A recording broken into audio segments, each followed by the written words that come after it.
1%। क्यों है वो? क्योंकि हमारा महंगाई का रेट जो है वो बाकी दुनिया से ज्यादा रहा, इसलिए वो 6% सालाना पे एडजस्ट होता है आपका एक्सचेंज रेट।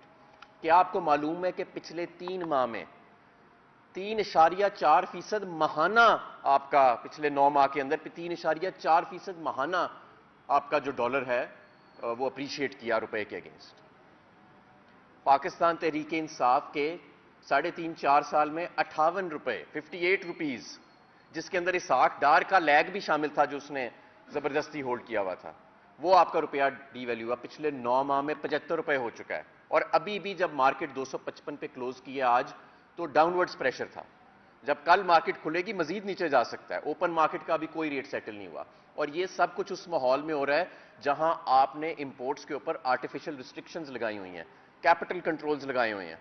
स्टेट बैंक हर एलसी नहीं खोल रहा, अक्सर एलसीयां नहीं खोल रहा, आज खाम माल की एलसीयां नहीं खोल रही, और इसहाक डार की इस पॉलिसी की वजह से आज पूरे पाकिस्तान में बुनियादी चीजों की किल्लत आ चुकी है।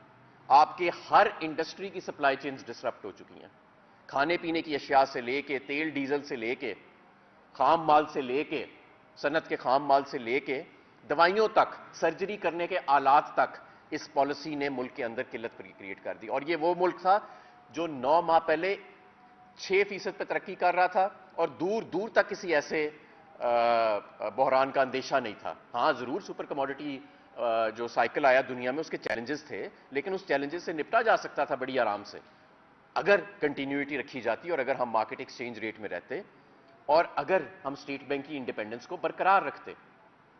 मैं समझता हूं कि मिफ्ता इस्माइल और इसहाक डार की तबाहकुन पॉलिसियों के बाद, और जो मईशत को नुकसान पहुंचा है आज और इसका मैं अभी आपको बताऊं असर पूरी तरह आना है।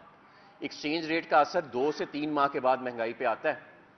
हर चीज में मजीद महंगी होगी। मैं समझता हूं कि जहां पे आपका आज एक्सचेंज रेट चला गया है 30% से इस वक्त आपकी शरह महंगाई खड़ी है, ये 40-45 पे चली जाएगी।